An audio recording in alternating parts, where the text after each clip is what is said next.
Yeah, Nick, what's it looking like right now? Yep, winds picking up, cold front about to move through, and of course the wind could lead to additional delays of airport operations. And when it gets strong, like it will overnight, 40 to 50 miles per hour into tomorrow morning. Right now, you can see a little wind shift to the northwest. It's averaging 15 to 25 miles per hour. But look at the gusts at Allentown and Newark now, gusting to 41. It was gusting to 54 at Scranton about 15 minutes ago. And you can see overnight, wind gusts are going to continue in that 40 to 50 plus mile per hour range. Just about everybody. Even out the door in the morning, we'll see the winds 25, gusting 30, 35. That's going to last into at least the early part of the afternoon before things kind of settle down.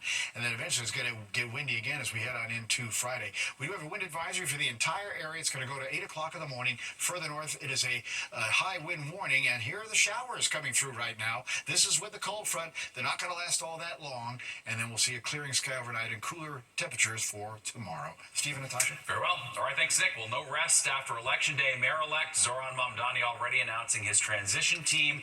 And in New Jersey, Governor-elect Mikey Sherrill also quick to establish her day one plan in office. Team coverage continues tonight. Teresa Briello is in New Jersey, and Sharon Crowley kicks us off. So, Sharon, how did Mamdani spend his first day as mayor-elect? Well, he spent it working, if you can believe that. New York City Mayor-elect Zoran Mamdani basking in the glow of his history-making victory, getting right to work today, announcing members of his transition team. A political earthquake we all watched erupting on election night. The 34-year-old Democratic Socialist and first Muslim to lead New York's 8 million residents, defeating the Democratic establishment candidate. Today, Mamdani introducing 5 members of his transition team, including former First Deputy Mayor Maria Torres Springer. She resigned from the Adams administration, concerned about his ability to lead after President Trump helped get Adams a corruption case dropped. Now, former Federal Trade Commission Chair Lena Khan, United Way CEO Grace Medina, and former Deputy Mayor for Health and Human Services Melanie Hartzog are also part of this new team. Mamdani also tapped Elena Leopold, who used to work for former Mayor Bill de Blasio. He wouldn't say if NYPD Commissioner Jessica Tisch has accepted his offer to stay on the job. Last night, we made history. I'm so proud to be standing here today as the mayor-elect of the greatest city in the world. Over 2 million New Yorkers cast their ballots. Whether they were the more than million who supported this campaign or the others who supported someone else, or whether they felt too disappointed by the political process to participate at all, I will work every day to honor the trust that I now hold. Well, President Trump had endorsed Mamdani's rival, former New York Governor Andrew Cuomo, to run the city. He weighed in on election results today while speaking to business leaders. He falsely often refers to Mamdani as a communist. Mamdani identifies, though, as a democratic socialist. If you want to see what congressional Democrats wish to do to America, just look at the result of yesterday's election in New York, where their party installed a communist as the mayor of the largest city in the nation. Well, Mamdani has not said yet whether he plans to move into Gracie Mansion. Right now, he and his wife still live in a rent-stabilized apartment in Astoria. Natasha and Steve? All right, we will see you, Sharon. Thank you so much. And in New Jersey, the race for governor was expected to be close, but Mikey Sherrill was quick to run away with the lead. All right, Fox 5's Teresa Priolo takes a look at the plan Sherrill has for day one on the job. Passaic County is one of 5 counties around New Jersey that handed Mikey Sherrill a decisive win in Tuesday night's election. But that landslide victory, that might have been the easy part. Now, the Democratic Congresswoman needs to make good on all the promises she made to voters, including making New Jersey affordable. She appeared in Trenton on Wednesday with her transition team, which includes the leadership of Dr. Dale Caldwell, who is her lieutenant governor. They were alongside current governor Phil Murphy. Sherrill talked about what we can expect from the transition team and throughout her first 100 days in office. I'm going to declare a state of emergency on day one and freeze utility costs. And then really we'll get right to work on the kids' online safety agenda, where we are going to take on those algorithms as well as stand up a committee of excellence so we can get information, because right now the tech companies have most of the information. Join the tariff lawsuit. The polls suggested that this race was going to be a close one, but it wasn't. Sherrill won by 13 points. And here in Passaic County, voters did a 180 from the general election in 2024. Just a year ago, this county went for Trump. But on Tuesday night, they handed Sherrill a victory by double-digit margins. Jersey is usually blue. but I feel like it went extra hard this time around just because of the trickle effect of what they see, like government shutdown, all this other kind of stuff. Got it. So I think that's maybe the biggest impact. I can't tell you how many friends and family I lost to moving out of the state because the cost of living was just unaffordable. And I think that's why we lost, because most of our people left the state. All the campaigns lately have been pretty nasty. I just think everybody has their different beliefs, and I think we need to come together and try and stop the division and respect people's beliefs, respect their religions, and move on. As for Cheryl's current congressional seat, well, there's still a year left on that term. Once she officially becomes governor, she then needs to call a special election to fill that seat. In Clifton, New Jersey, Teresa Priolo, Fox 5 News. All right. Well, a symbol of hate drawn on several Jewish establishments. Leaders speaking in defiance against the crime while the community expresses shock and sadness tonight. An unbelievable video showing that catastrophic UPS plane crash. The NTSB giving an update on what went wrong.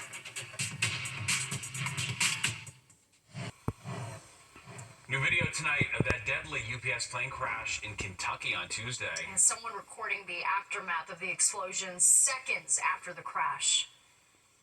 Yeah,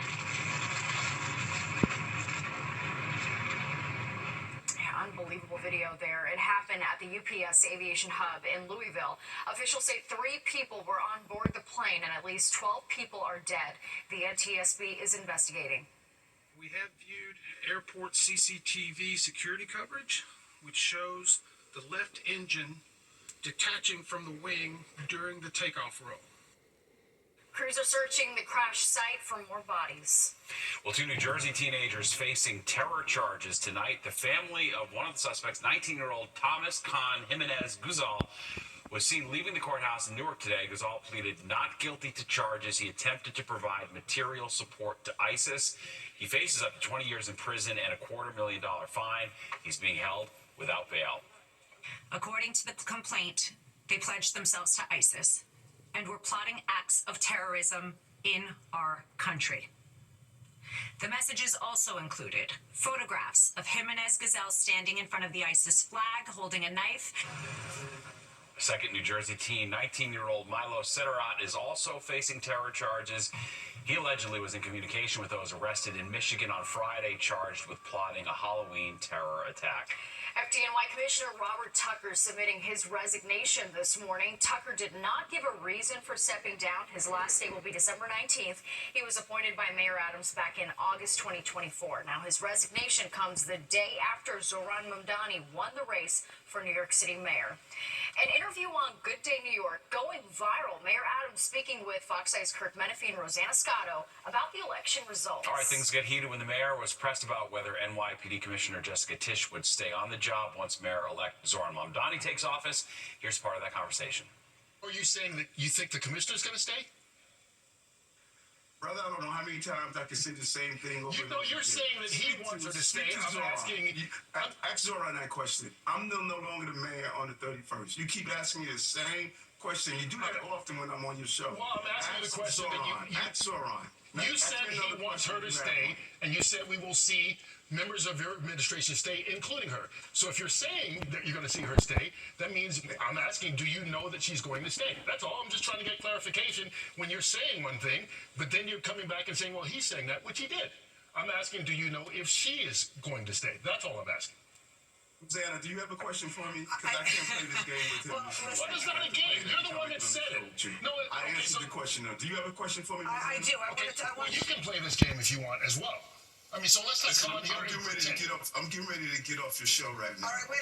If you don't have tantrum you want. a question that I answered already. You did not answer the question. Zohran about his staff. Yes. But I'm not going back and forth with you as I typically do when you get on the air. When I'm on the air with others, it's a pleasant conversation. But you're rude, you're disrespectful. Could I just ask another question? Because Mayor... No, this is you coming out here and you have an agenda when you come in the show. All right, so let's face that. Breathe, man. Breathe. No, I'm breathing. I'm fine. Take a deep breath. That's why I did meditation, because I know it's coming. I do meditation every morning, brother, so don't worry about me. All right, you guys are on the same page. So we're on the same page. You're on the same page. You said something and you weren't clear on it, and I asked for a clarification, and then you got defensive about it, then I got defensive. This happens. So I owe you an apology for getting defensive and you getting defensive. So thank you very much for joining us, though. I appreciate it. And good luck to you. You listen, you guys have a great day. And don't define when I get defensive. Define yourself, and I'll define myself. All right. I didn't get defensive. I answered your question. Listen, great speaking to you all. All right, I look great forward to speaking to see you, you as just a citizen. Try and talk us right off the air. We appreciate you. Thank you very much. Mayor Eric Adams. Take care. All right, he's all done here. Adams. Thank you very much. All right, you can watch the entire interview on the Fox Local app. Just scan the QR code to download the app on your phone. A celebration at a Midtown museum. The big new addition is just unveiled at the Paley Center for Media.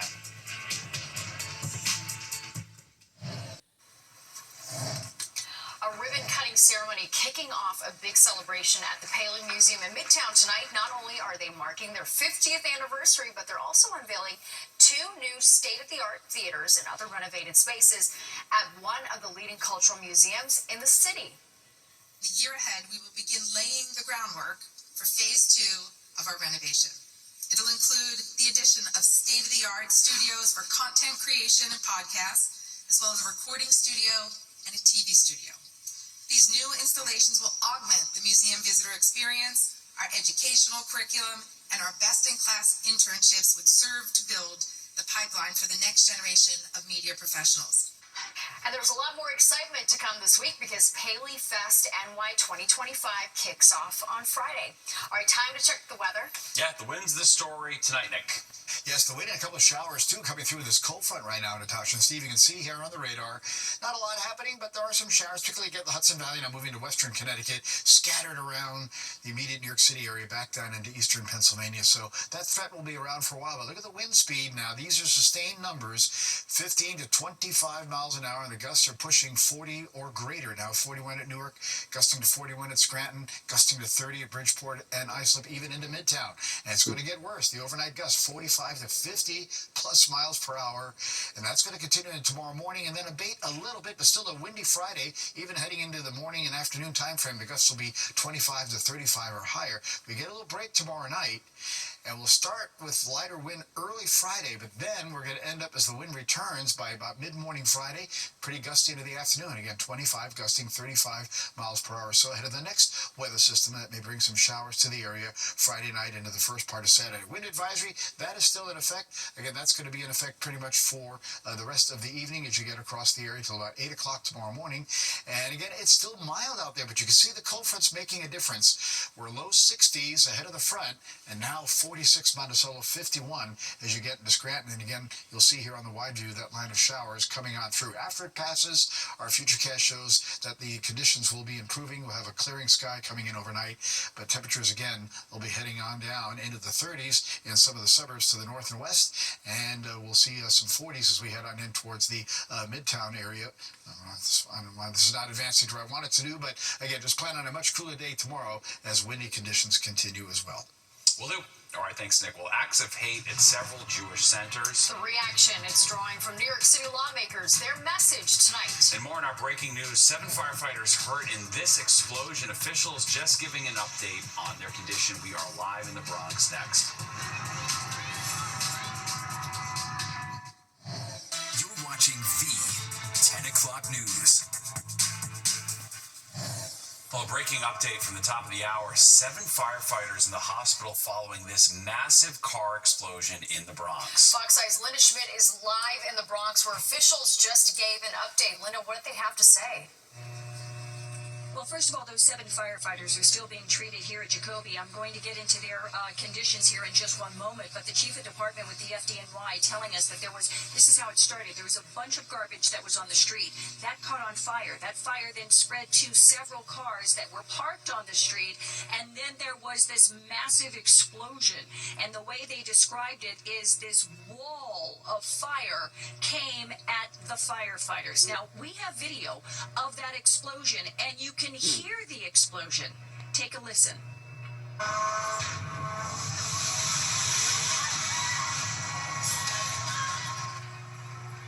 Oh my goodness, you can hear people screaming on that video there. This happened about 7 o'clock tonight on Westchester Avenue at the Intervale Avenue intersection at Kelly Street. Now, this is in the Longwood section of the Bronx. Fire marshals are on the scene investigating, and an FDNY hazmat unit was also brought in. Now, take a look at this video here. You can see one of the firefighters on a stretcher. Again, 7 of them were injured. Now, I am being told they are all going to be okay, but they do have burns. Their injuries are serious, but not life-threatening, but they do have burns to their hands, and some of them have burns on their faces. Again, fire officials saying it was like a wall of fire coming at these firefighters. Again, they held a news conference just a short time ago. The chief of department speaking to us. Here is part of what he had to say. Our units arrived to a fire in some outside rubbish and some cars. Shortly after we arrived and started to operate, there was some sort of explosion on the scene. Injured 7 firefighters, 5 of them with burns to the hands and the face. 3 of them are being admitted. The burns are considered serious but not life-threatening. The members, our firefighters, are awake, alert, and speaking, but they have some serious burns.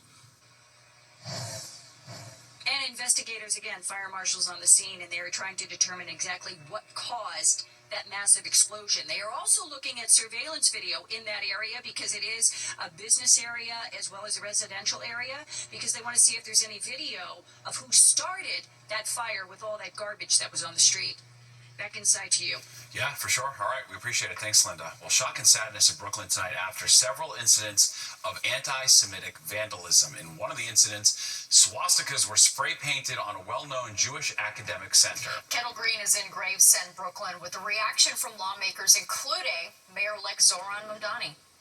This is one of 2 locations that had to undergo power washing this morning after police confirmed it was vandalized. More specifically, they found swastikas painted on the building. Beefed up NYPD presence at Megan David Yeshiva and Academic Center, where security guards called police around 6:35 that morning, confirming someone spray painted the symbol of hate in red on both the window and pillar of the building. Hours later, around 10 o'clock that same morning, authorities were called about at least 3 more, painted at a construction site a little more than a mile up the road on McDonald's Avenue and Bay Parkway. It's next to the Washington Cemetery, Brooklyn's largest Jewish cemetery. According to sources, there was at least 1 more found at the Hatzalah headquarters, not yet confirmed by police. Fox 5 spoke to students shaken up by the vandalism. It's fearful, you know. My little siblings were scared to go to school today just because of what happened, you know. What did they tell you? They were like, you know what, I'm scared. Like, this is a sign of hating Jews, and, you know, like, they're just, like, very scared to go to school. They didn't want to go this morning. On our family chat, they sent pictures of what happened to all around this elementary school back in David, and it really scared me. Like, if this happened to my school, I know what I would be able to do. Elected officials, including Mayor-elect Zoran Mamdani, quickly denouncing the hate in a statement, saying in part, quote, "This is a disgusting and heartbreaking act of anti-Semitism, and it has no place in our beautiful city." Governor Hochul announced she's adding more to the $15 million already allocated to support organizations at risk concerning hate-based attacks. We increased it dramatically. It is now up to $70 million for every 2-year cycle. And I'm going to stand here and commit to add another $20 million in our next budget. Raise it up to $90 million. Everyone have to stand together, fight against any anti-hate. So far, police haven't made any arrests, but sources say they have reasons to believe all the acts of vandalism are connected. If anyone has any information, you're asked to call police. Well, that's the latest here in Gravesend, Brooklyn. Kendall Green, Fox 5 News. This election season, New York City voters made their voices heard on 6 ballot proposals. All but 1 passed. Proposal 1 would allow the construction of new ski trails on state forest preserve land. That passed. Proposals 2 through 4 aim to make it easier and faster to build new affordable housing. All of those passed. Prop 5 would create a single digital map of the city. That also passed. And Prop 6 would move local elections to presidential election years. That one did not pass. Well, we'll have to wait until next month to find out who the next Jersey City mayor will be. Former Jersey Governor James McGreevey and Jersey City Council member James Solomon have advanced to a runoff on December 2nd. There were 7 candidates on yesterday's ballot, none receiving the majority of the votes. McGreevy was considered the front runner going in. Jersey City, the second largest city in the state with more than 300,000 people. Well, the number on the mercury just is getting lower and lower, and so is funding to help those who need it to pay for heat. New Yorkers could be left in the cold. What it means for those who struggle to pay bills.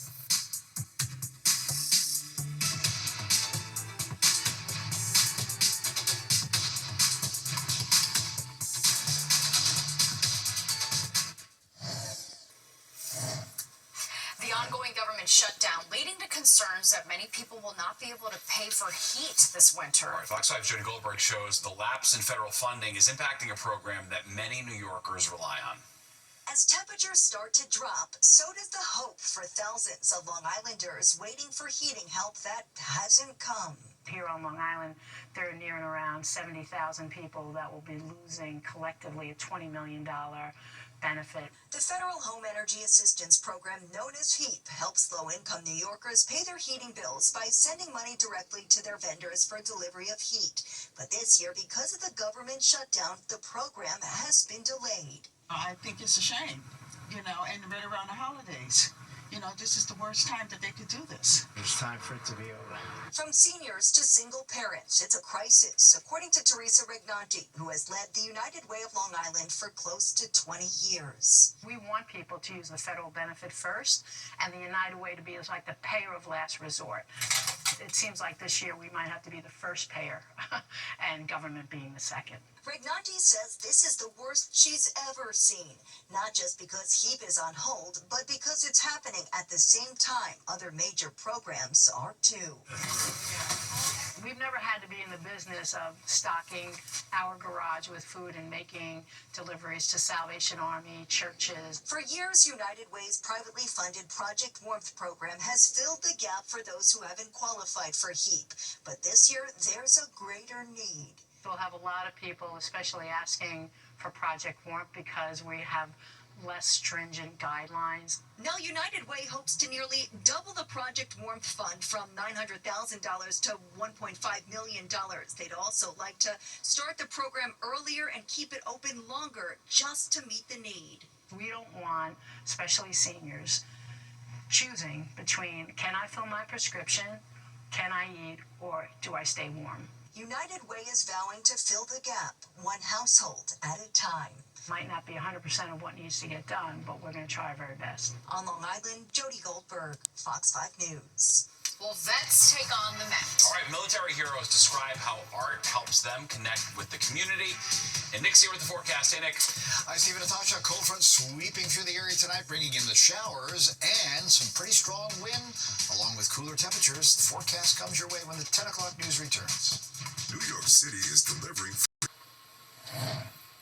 Welcome back. The Met is using art as a therapeutic tool. Today, the iconic New York establishment spent the day honoring generations of service members. All right, Fox 5's Antoine Lewis joined with veterans as they walked the halls of the museum.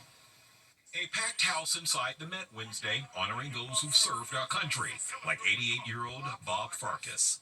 Buck Sergeant USMC R.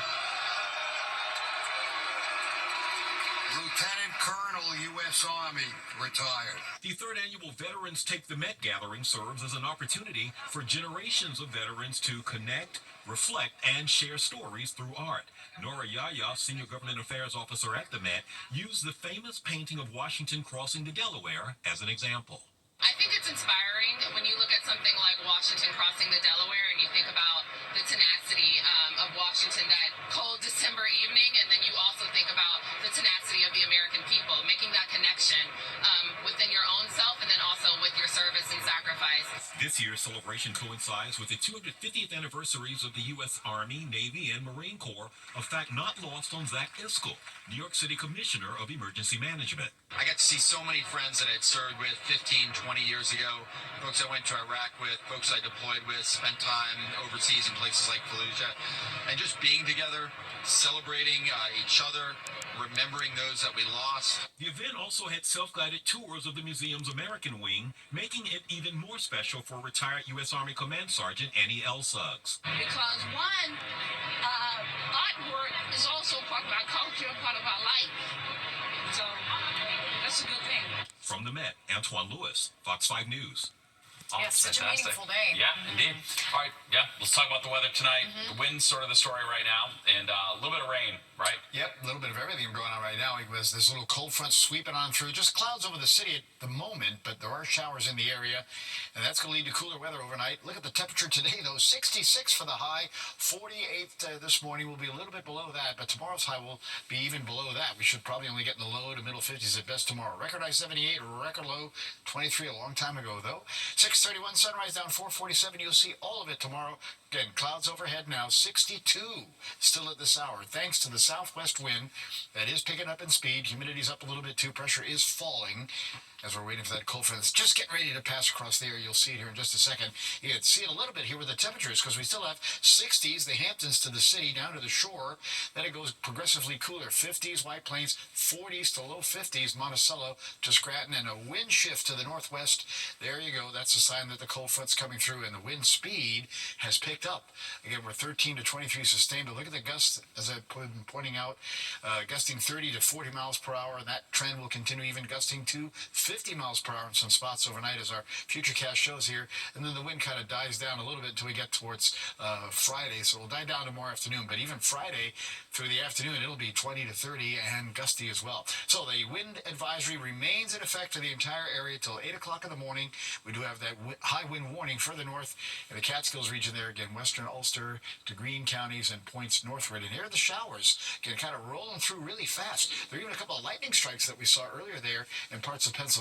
And you're going to see here on the wide view that that's really going to be about it. A couple more showers up north and west. They're probably going to dry out.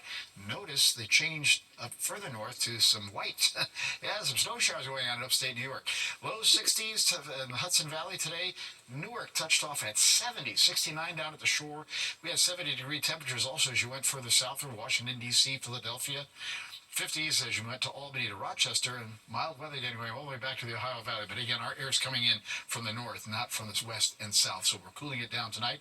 There are the showers. There's some of that snow going on. That's not going to be making it to us this time, though, as that little system kind of moves along and, again, eventually trending towards cooler weather and windy weather overnight on into tomorrow. You'll see that here in the Futurecast, again, dropping down to the 30s, some of the northern suburbs, mid and upper 40s around town, mid 40s along the coast. Tomorrow it's a sunny day, a couple little fair weather clouds. Temperature not moving all that much, though. Low to maybe some middle 50s, probably stuck around 50 in the northern suburbs. Tomorrow night, it's cold. 20s to low 30s, northern suburbs, as we see temps dip to about 40 or so in the city, and even some upper 30s again as you get along the coast. Again, remember, it's going to get a bit windy again by mid to late Friday morning into Friday night. Then here's Friday afternoon, and we'll see temperatures creep back up into the higher 50s, but then the next system comes in. Showers will arrive Friday night. They're probably going to last about mid-Saturday morning, then they'll get out of the way, but it may rain again by Sunday afternoon. 47 tonight, the showers come to an end, the clearing moves in, the wind stays very strong and gusty with some 30s in the suburbs. Tomorrow, a sunny day, but it's a chilly day with that gusty wind. We'll look for temperatures only in the low and middle 50s at best for the area for tomorrow. All right, going into Friday, sun gives way to clouds, breezy, some rain in the evening, 57. That rain lasts again about mid-Saturday morning. Look at the weekend temperatures, though. Back to the 60s we go, but the rain's back by midday Sunday, and then the cool air drops in here. We're only going to be in the mid and upper 40s Monday, Tuesday, of course, is Veterans Day. Even look at the city, 33 Tuesday morning. And windy weather into the middle part of next week. Steve and Natasha? It's getting real. Bring out the heavy coats. Yep. All right, thanks, Nick. Well, the most sought-after slice of cheesecake in New York is actually from New Jersey. Wow, we're going to take you to the bakery behind the iconic Junior's Cheesecake.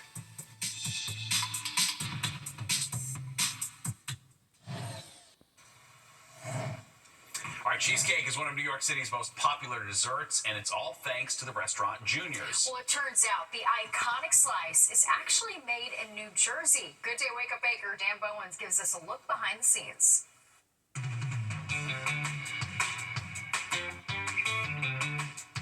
So where are we right now? So you're at our bakery in Burlington, New Jersey. Wait, so to get some of the best cheesecake in New York, I gotta come to Jersey? Yeah, where the Jets and the Giants play in Jersey. Don't give me okay. We're gonna obviously put our hairnets on. We're gonna get our shoes cleaned. Okay. We're gonna walk around the bakery, give you the grand tour, and then you and I are gonna dig into some cheesecakes. Okay. Maybe some baking. We'll show you how it's done. That's good. Here we go. This is today's batches of cheesecakes here. Just cooling, getting ready to get deep in. How big is this place? So this building is 103,000 square feet. We're making between 4 and 5 million cheesecakes a year here. 4 and 5 million cheesecakes? Yeah. And everything right here, these are all the cheesecakes that you made today? They're just cooling down a little bit. They're still a little warm. Even though this is a huge facility, very high tech, you guys are still making it now the way you made it all the way back then. The recipe, everything we do is exactly the way we did it back in the 50s. It's just we're doing more of it. So we're blending the cream cheese, fresh egg, sugar, heavy cream vanilla with a paddle attachment. We're depositing it into pans with the sponge cake bottom, just like we started with. We're going to bake it in a water bath. It's our tradition. It has to be that way. My grandfather first opened on Election Day 1950. He said, if we're going to be a great restaurant in New York, we have to have great cheesecake. 75 years. What does that mean to you? I almost want to cry. I think about my grandfather who passed. I think about my father, my uncle who had passed. And I think about what they put into this business. No matter what's happened in the world around us, we just haven't changed. You know, we just open our doors every day. I feel very proud. Very proud and honored, actually. Because I'm able to carry on a third-generational tradition. I'm able to employ lots of wonderful people. And I'm able to expose the world to a New York culinary treat. That's the secret. Yep, made in Jersey. All right, well, there's more of the 10 o'clock news straight ahead. We'll be right back.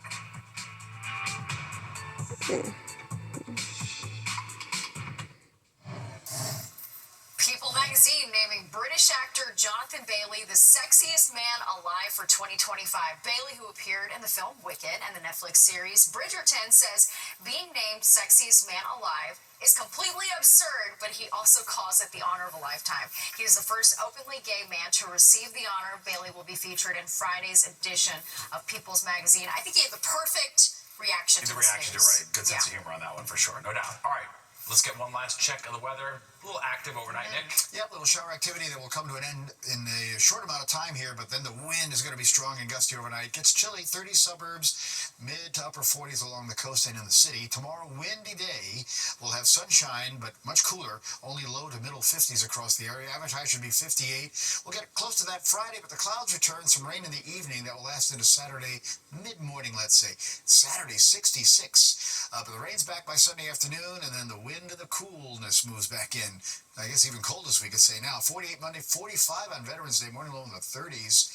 And it gets back to about 52 by the time we get to Wednesday. So a sign of the season ahead. All right, the transition's happening. All right, thanks, Nick. Well, don't go anywhere. Battleground NYC, the fight for your vote is next at 11 with host SE Cup. And then stick around for Good Night New York with Crystal Young and Ryan Christopher. That's at 11:30. Okay, that does it for us tonight. If you missed any part of the 10 o'clock news, you can always catch an encore on our free streaming app, Fox Local. We can stream our newscasts anytime. Have a great night. We'll see you tomorrow.